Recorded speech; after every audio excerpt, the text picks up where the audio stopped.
En el programa al doctor Martín Soria, diputado nacional, exintendente de Río Negro, una estirpe de familia en la política argentina, y un hombre muy valiente. Nosotros escuchamos el otro día una cuestión de privilegio que hizo en el recinto con mucha atención, tomamos nota, estudiamos y dijimos, vamos a ver si lo podemos llamar. Buen día, Martín, ¿cómo anda? Carlos Márquez, los saludo, estoy con Raúl Varela. ¿Qué tal, Carlos, Raúl? Buenos días. ¿Qué tal? Buen día. Buen sábado para ustedes y para toda la audiencia. Gracias, igualmente para usted. Nosotros somos viejos militantes de la política, pero muy viejos, y sostenemos que hay un tenor de cosas que se dicen en el Parlamento históricamente que hacen ruido, pero muy pocas veces, que yo recuerde del 83 acá, se habló de una cosa que tenga el peso y que sea tan pesada como la que habló usted. Me voy a IBM Banco Nación en el 90 y pico, Morón en el Senado, digo. Lo puse en ese territorio, porque es pisar un hormiguero lo que hizo el jueves Soria, ¿no? A ver, aquellos que abrazamos una causa, aquellos que tenemos una estirpe también en la política, en la historia de la política argentina, sabemos que hay momentos en los que hay que jugar y hay que decir la verdad, que suele ser la única realidad, ¿no? Por lo menos para nosotros los peronistas. Y la verdad que lo que está pasando hoy en la Argentina es una realidad lastimosa, ¿no? Digamos, no todos los días y en todos los países del mundo uno tiene la posibilidad de encontrar un presidente que es capaz de insultar a un chiquito discapacitado, que es capaz de bastardear o basurear a los médicos que cuidan a los chiquitos enfermos en el Garrahan. No todos los días se encuentra un presidente que odia al país que está llamado a conducir, o que pone el portarretrato de Margaret Thatcher en el despacho del presidente, la que mandó a matar y a hundir el Belgrano. Más de 300 vidas de chicos argentinos apagadas, ¿no? Y este delirante que tenemos de presidente se jacta delante de todo el pueblo argentino de ser, de que Margaret Thatcher es su ídola. Bueno, o que Al Capone, el capo de la mafia, es un ejemplo a seguir. Bueno, no todos los días se encuentran personajes así, no todos los días un personaje de estas características accede al cargo nada más ni nada menos de presidente. Bueno, y es en ese marco que está sucediendo estas cosas en la Argentina, donde me tocó el miércoles pasado alzar la mano, pedir la palabra y contar lo que está sucediendo, que muchas veces son cosas que algunas se conocen y otras se van conociendo mientras van sucediendo, ¿no? Y en este país que lamentablemente en 1 año y 8 meses estos personajes se han encargado de ponerlo pata para arriba, llega el momento de alzar la voz y decir las cosas y llamarlas por su nombre, ¿no? Nada más ni nada menos que eso, porque, a ver, es un momento muy difícil el que se atraviesa, ¿no? No, claramente, el silencio que se hizo y que se percibió desde la transmisión cuando usted utilizó el sustantivo narcopolítica fue atroz. No sé si lo vivió igual ahí desde la banca, pero... Sí, yo me di cuenta en el silencio que se hizo, pero fundamentalmente a medida que iba mostrando, ¿no? Todas y cada una de las pruebas, porque, a ver, hablar puede hablar cualquiera. Lo importante es mostrar las pruebas que a uno le dan la razón, ¿no? Está bien, hasta aquí le estábamos escuchando el análisis de la condición, no sé si psicológica, psiquiátrica o vocacional de este hombre. Pero lo que comenzó el sábado, lo que se viene viendo desde hace meses en distintos lugares y que la prensa tapa, oculta o deforma, está hablando casi de es una matriz compleja, digo, si el principal proveedor de arena, de vaca muerta, para hacer el fracking, o sea, sacar el petróleo que está pegado en las piedras que requiere agua, arena, etcétera, etcétera, es un testaferro de un señor que está preso en Estados Unidos por ser uno de los capos de la droga continentales. Exactamente, bueno, yo lo decía, ¿no? Los vínculos de la narcopolítica. Mira, Mi abuela siempre decía, mi abuela Tana siempre decía, ¿no? La mugre se me junta a mí siempre en el mismo rincón, decía mi abuela. Bueno, lo peor de lo peor suele juntarse, ¿no? Y qué mejor dupla que el mundo del narcotráfico con lo peor de la política. Y eso es un poco lo que mostraba esta semana, ¿no? José Luis Esper, ¿eh? uno de los, uno de los dirigentes, si se quiere, más reconocidos dentro de los liberlocos, digo, los libertarios, ¿no? Esa persona, eh, José Luis Esper, todos saben, fue beneficiado nada más ni nada menos en una campaña presidente en el año 2019 por Fred Machado. Fred Machado es una persona que fue investigada por la justicia de Estados Unidos, nada más ni nada menos que por tener una flota de aviones, de jets privados, que utilizaba para transportar cocaína, ¿eh? Por eso fue investigado en Estados Unidos. Está acusado de haber lavado más de 600 millones de dólares del narcotráfico, y este personaje, José Luis Esper, uno de los aladines que tiene el presidente Milei, este, ingresa a la política de la mano de un narcotraficante.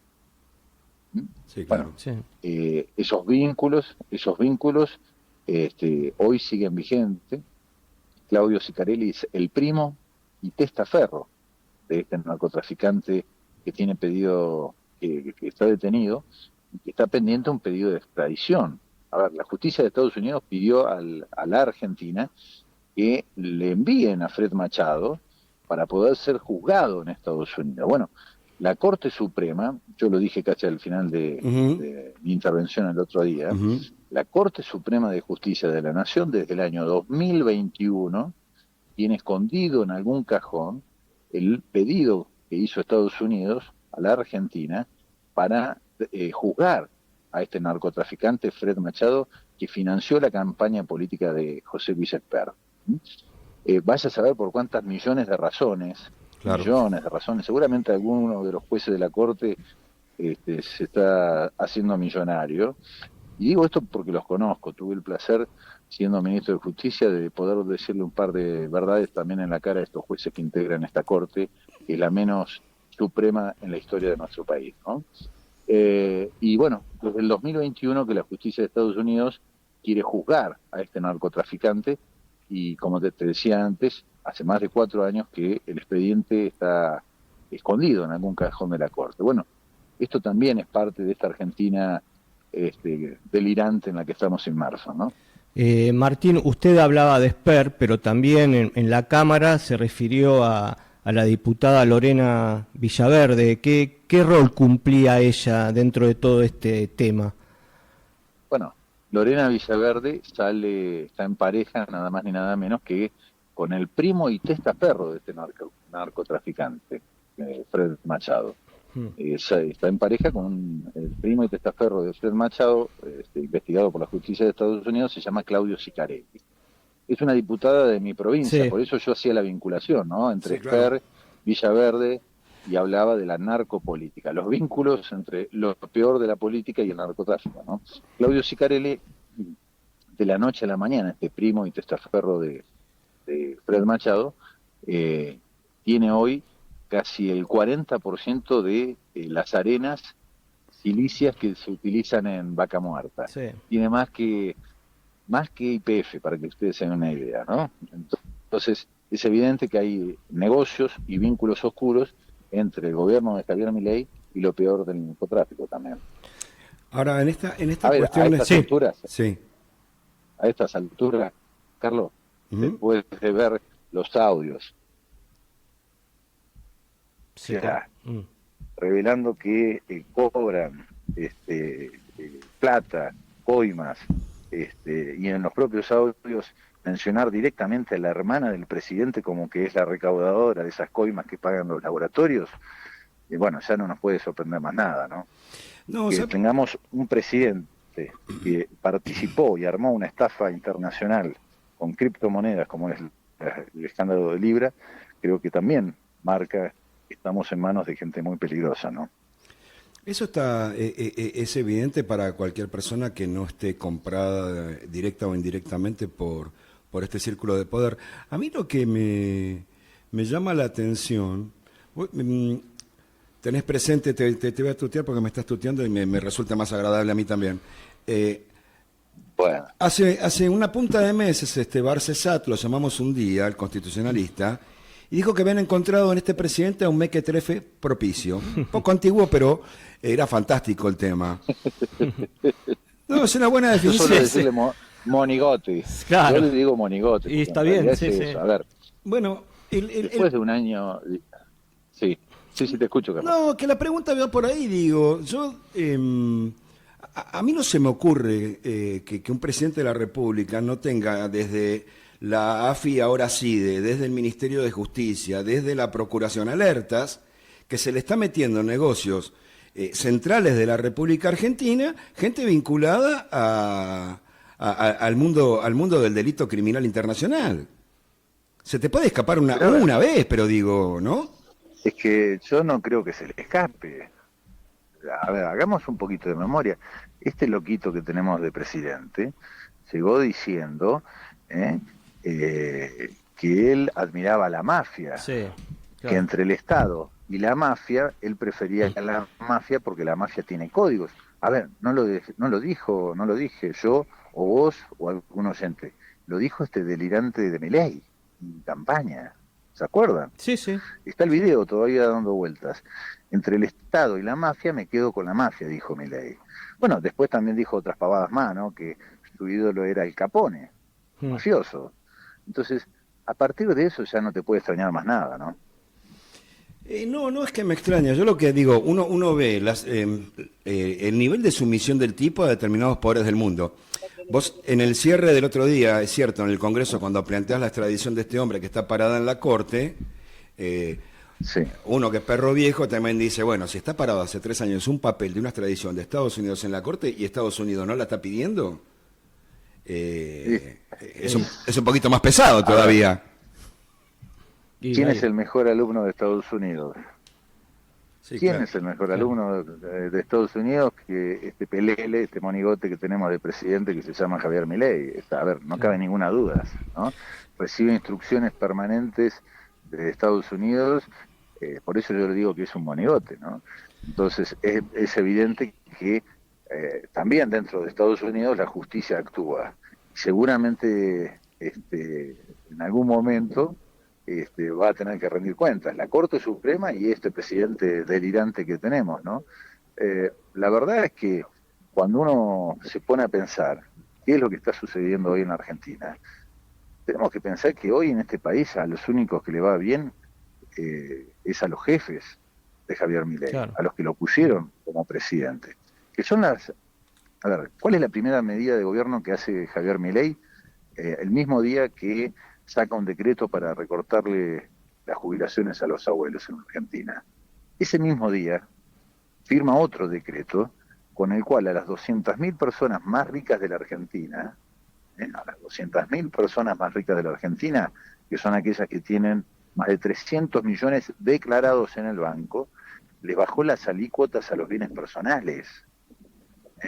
Entonces, el mismo día que hizo un poco más ricos, a los millonarios, ese mismo día firmó un decreto para meterle la mano al bolsillo a los jubilados. Entonces, si a esta altura no nos damos cuenta para quién gobierna este monigote que pusieron de presidente, la verdad es que creo que esto se está empezando a notar, ¿no? La gente ya le cayó la ficha. Martín, y yo lo que no veo es de parte, bueno, sacando obviamente a su bancada, de parte del resto de sus colegas de la Cámara, una reacción frente a lo que está pasando, porque están teniendo como colegas a 2 personas, Esper y Villaverde, que sospechadas o directamente vinculadas con el narcotráfico, y no hay parecería que no hay ninguna reacción del conjunto del plenario como para sacar a esta gente, digamos. Estamos teniendo a gente vinculada con el narcotráfico legislando en Argentina. Sí, a ver, yo creo que eso empieza a cambiar, ¿no? Fíjate lo que pasó en el Congreso esta semana, lo que pasó en el Senado. donde el gobierno de Milei se queda sin aliados y tuvo 2 cachetazos importantes. Ujú. Lo que pasó en la Cámara de Diputados con el tema de la emergencia de discapacidad. Lamentablemente hay muchos gobernadores que, hay que decirlo, siguen con la rodillera puesta, digo Sí, sí. yo. ¿Mm? Por ejemplo, esta semana teníamos que tratar el veto de Javier Milei a la emergencia con discapacidad, y logramos obtener una mayoría importante, las 2/3 partes, pero había otra ley fundamental que era devolverle a los jubilados lo que Milei le sacó por decreto apenas inició su gobierno, y ahí jugaron un papel indecoroso, te diré, Sí, sí. los gobernadores. Muchos de ellos, por ejemplo el de mi provincia, Río Negro, que mandó a levantar a sus diputados, y eso favoreció a Javier Milei, y hoy los jubilados van a seguir perdiendo plata mes a mes, ¿no? Bueno, creo que a pesar de que después de 1 año y 8 meses la gente empieza a reaccionar y se empieza a dar cuenta de que no van a cobrar en dólares, de que la casta eran ellos, los jubilados, los estudiantes, los médicos del Garrahan, las provincias, los laburantes, los trabajadores, esos son la casta, no los 200.000 millonarios que lo pusieron de presidente a este monigote, ¿no? Ya que nombraste al gobernador de tu provincia, por cierto, una de las más fantásticas del país, porque no hay manera, desde el mar hasta la montaña, de que eso ocurra en ninguna otra provincia de la Argentina, ¿no? En serio. Sí, sí. No, yo Oiga. debo haber hecho 15 veces el Alto Valle, 4 o 5 el medio, que es más complicado porque tenés unos pedazos de ripio, tenés que ir a 20 y es complejo, pegarle toda la vuelta, y he ido por la línea baja. Es una cosa fantástica. Al gobernador de tu provincia le gusta que lo meen, digo, ¿no? A ver, Es increíble. Es un camaleón. Vos sabés que ahora, faltando 2 meses para las elecciones, él dice que hay que votar en defensa de los rionegrinos, ¿no? El gobernador Berretiniak. Ujú. Pero ahora, en este año y 8 meses, le votó todo, con su senadora y con su diputado nacional. De hecho, el miércoles pasado, en la sesión cuando había que votar a favor de los jubilados para devolverle lo que Milei le está sacando, a ver, pensemos que solamente en este 2024 un jubilado de la mínima ya perdió, gracias a Milei, más de 1.100.000 pesos. Solamente este año, 2025. Hay que sumarle todo lo que los jubilados perdieron el año pasado gracias a Milei. Bueno, el gobernador de mi provincia mandó a levantar a su diputado nacional el miércoles pasado. Se evaporó, desapareció. En vez de quedarse ahí y votar a favor de los jubilados de todo el país y también de los jubilados rionegrinos. Bueno, y después ahora en campaña, acá en la provincia dice que hay que votar en defensa de los rionegrinos. Bueno, estas son las actitudes de los gobernadores, y si gobiernan y llegan al gobierno personajes como Javier Milei, es también gracias a la decadencia en la política que existe, ¿no? Y Donde llegan al gobierno personajes como este, como Berretiniak, por ejemplo. justamente vos sabés, Martín, que yo tengo un caso que me vas a ayudar a que lo entienda la audiencia y los miles que después ven estas cosas en redes de nuestro programa. Cuando llega Milei, saca a Petronas de la provincia de Buenos Aires, que iba a hacer un trabajo fenomenal para valor agregado de la Argentina con la compresión de gas a la vuelta del mundo de Vaca Muerta. Pero el tiene festeja que se lo van a poner en Río Negro, no entendiendo que nunca se lo iban a poner en Río Negro. De hecho. Claro, sí, sí. Tal cual, tal cual.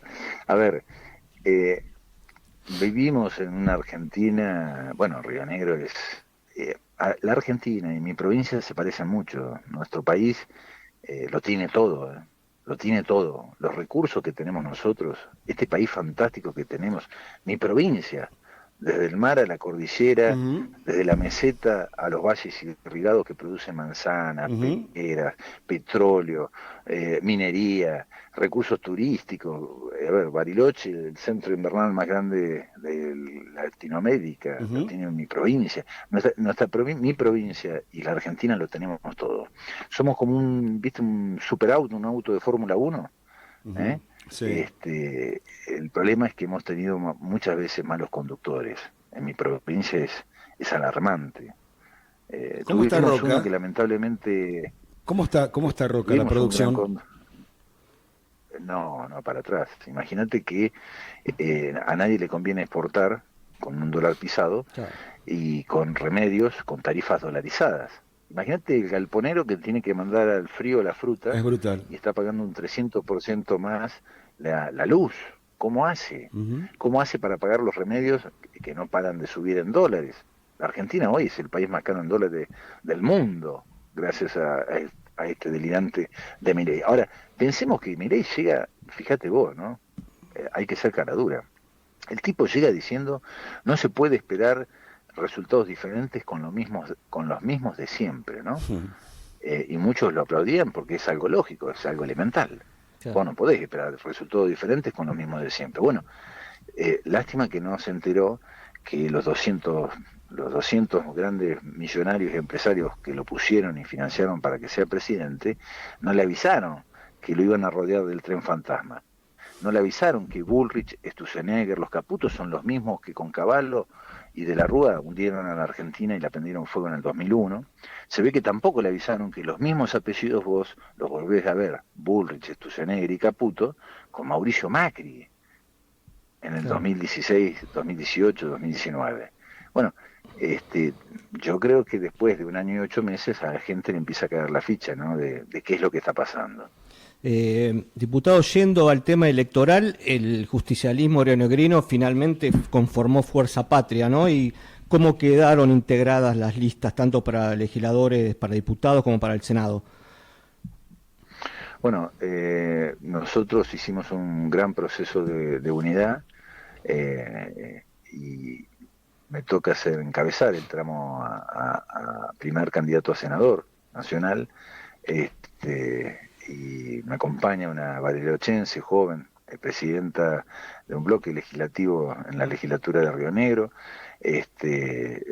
Por suerte en nuestra provincia el peronismo está muy bien representado y en unidad, ¿no? Más todo lo del arco de partidos del campo nacional y popular que integran Fuerza Patria. Y tenemos una ventaja muy importante, y es que, claro, como los libertarios, el partido del gobierno, el partido de Karina y su hermano Javier Milei, llevan a una impresentable, una tipo narco, como digo Claro. yo, bueno, la que hablaba el otro día, Sí, sí. ¿no? Lorena Villaverde, Villaverde. ha generado que el oficialismo nacional en Río Negro, los libertarios, vayan en 3 listas diferentes, ¿no? El PRO por un lado, eh, eh, la Libertad Avanza con Villaverde como candidata a senadora, a quien me tienen que enfrentar, y hay una tercer vertiente, una tercer lista que se va a presentar en octubre por parte de los libertarios, es decir, van en 3, divididos en 3. Para que te des una idea de lo impresentable del escenario, ¿no? Lo improbable del escenario para los libertarios en Río Negro, la gente del PRO, el candidato a senador del PRO, salió a decir públicamente que por cuestiones éticas y morales ellos no podían hacer una alianza electoral en Río Negro con los libertarios porque llegaban a una persona que estaba más sucia que una papa. Lo dijo uno del PRO, no Sí, un sí, diputado sí. peronista, ¿no? Bueno, así estamos. ¿Y la lista que apoyaría al gobernador, cuál sería dentro de toda esta división? No, el gobernador va son una fuerza provincial, Sí. juntos somos Río Negro, y llevan también su propio Ah, candidato. está bien. Martín, la última, y gracias por el tiempo, es la primera vez que hablamos, muy generoso. Yo le comentaba hace 2 días a Raúl que pocas veces he visto también en la cámara a alguien plantear un tema de semejante, no es la primera vez que te escuchamos, pero sí decir semejante cosa, y que lo pueda hacer en un tono donde entendió hasta el más distraído que pasaba a 4 cuadras. La última que tengo es ¿qué ves hacia adelante? ¿Qué ves en general, digo, un gobierno inundado de ineficiencia, de crueldad, de corrupción? ¿Cómo ves las cosas? Estamos en un momento muy triste de la Argentina, ¿no? Uno empieza a ver que la gente empieza a darse cuenta, ¿no? Hay una cuestión que es elemental y es cierta. Los argentinos tenemos una autoestima muy grande y en buena hora, que siempre ha sido así y siempre va a seguir siendo así. ¿Eh? Eso de que los brasileños se creen que son los más grandes del mundo, eso también nos cabe a nosotros los argentinos. Y claro, después, a ver, pensemos que Mauricio Macri en el 2017 va a unas elecciones legislativas prometiendo la luz al final del túnel, ¿se acuerdan? Sí, 2017. Sí, sí. Y hubo un montón de argentinos que volvieron a ratificar el rumbo, confiando en Mauricio Macri. Y al mes y medio Macri estaba pasando la bolsa con sus amigos del Fondo Monetario y endeudándonos como nunca antes porque se le prendía fuego al gobierno. Entonces, yo espero que el próximo mes de octubre muchísimos argentinos se den cuenta de que hay que ponerle un freno ya mismo a un presidente que hace lo que está haciendo, ¿no? Bueno, él, lo peor es que lo dijo: yo soy un topo que vengo a destruir el Estado. Claro, ahora muchos se dan cuenta a qué se refería, ¿no? Cuando vos ves que empiezan a echar a la gente de Vialidad Nacional, a los técnicos, a los operarios, y que los vecinos empiezan a darse cuenta que aumentó un 20% las muertes en las rutas, cuando el ciudadano de a pie empieza a escuchar que ya murieron más de 100 personas por culpa del fentanilo contaminado, y lo relaciona con que desmanteló la ANMAT, echó a los técnicos, a los bioquímicos que controlaban los medicamentos en Argentina. Cuando vos ves que quiere desmantelar, lo está desmantelando el INTRA, el INTI, tantos programas y tantos institutos con décadas de reconocimiento nacional e internacional, claro, la gente empieza a darse cuenta que todas estas cosas que nos están pasando hoy en Argentina tienen un responsable, y que cada uno de nosotros como individuos, como argentinos, como ciudadanos, también tenemos una cuota de responsabilidad, que es la de elegir a nuestros representantes, ¿no? Entonces yo creo que es muy importante lo que va a pasar en octubre, porque creo que empieza a darse cuenta muchos argentinos y argentinas de que hay que ponerle un freno a tanta locura, ¿no? Sí, mira, recién te escuchaba y no sé por qué me vino a la cabeza la rectora de la Universidad del Comahue con la que hemos hablado acá, Sí, sí. y el jovencito Joaquín Berrú, del presidente de la Federación Universitaria allá del Comahue, que no sé si alguna vez te juntaste con él, pero es una maravilla el pibe. Sí, hemos compartido algunas reuniones. Sí, es un tigre el mocoso. Te deseamos suerte. Yo sé que hacer campaña en la Patagonia y en Río Negro puntualmente implica estar arriba de la camioneta de una punta a la otra de una provincia que mide 800 kilómetros de largo, pero si hay oportunidad, le vamos a volver a pedir a tu colaborador Agustín, que aprovechamos para agradecerle por tu intermedio, de hablar antes del 26 de octubre. Dale. Dale, encantado, un gusto y muchísimas gracias por el contacto. Buen fin de semana. Gracias.